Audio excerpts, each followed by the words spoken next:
الإحسان على الذين آمنوا وعملوا الصالحات وتواصوا محترم سامعین، جناب سعود عثمانی صاحب نے اس پروگرام کی غرض سے آپ کو آگاہ کیا ہے۔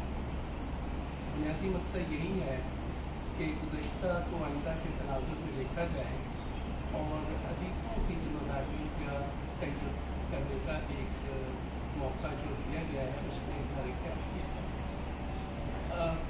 مجھے یاد ہے کہ ایم اے اردو کے بعد میں نے پرائیویٹ کالج میں پڑھانا شروع کیا اور ہمارے ساتھ میں ناصر کاظمی کی ایک غزل شامل تھی، مثالوں پہ گانے والے کیا ہوئے کشتیاں چلانے والے۔ جب میں اس شعر پہ پہنچتا تھا کہ یہ آپ ہم کو بوجھ ہے زمین کا بوجھ اٹھانے والے کیا، میں سوچنے لگتا تھا کہ ناصر کاظمی کے کیا احساسات ہوں گے جب ملک دولت ہوا اور ہمارے اپنے غیر کہلائے اور اس کے نتیجے میں جو وجود میں آ گئے۔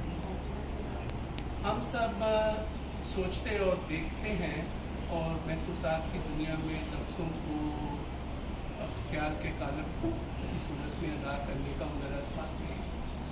اس اعتبار سے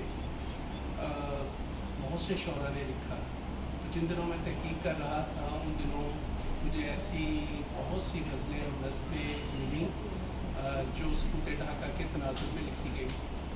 فیض صاحب کی وہ نظم جو انہوں نے ڈھاکہ واپسی میں لکھی تھی 1974 میں، اس میں وہ کہتے ہیں کہ ہم کے ملاقات ہو گیا۔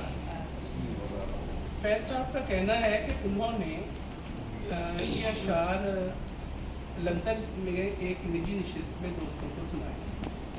جب وہ اس شعر پہ پہنچے کہ خون کے دھبے دھلیں گے کتنی برساتوں کے بعد، تو وہاں موجود ایک بنگلہ دیش ہائی کورٹ کے جج نے کہا فیض صاحب خون کے دھبے برساتوں سے نہیں دھلا کرتے۔ اچھا، یہ جب میں نے پڑھا تو میں بہت حیران ہوا، کیا یہ واقعی دھبے کبھی نہیں دھل پائیں گے؟ وقت گزر گیا، پھر ہم نے ان دھبوں کو دھلتے ہوئے دیکھا اور بنگلہ دیش ایک نئی صورت میں ہمارے سامنے ہے۔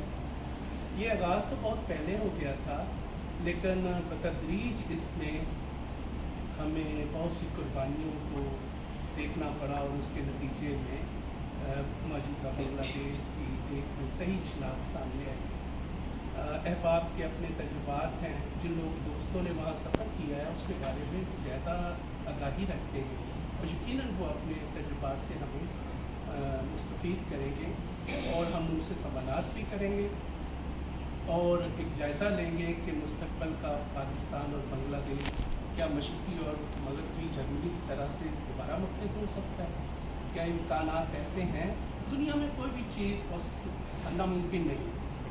ہم نے دنیا میں بنتے بگڑتے نقشوں کو دیکھا، لکیریں مٹ گئی اور وجود میں آ گئی۔ تو یہ بھی ایک خواب تو ہو سکتا ہے، خیال کی صورت میں بیان کیا جا سکتا ہے، لیکن اس کی تعبیر ڈھونڈنا شاید مشکل نہیں ہے۔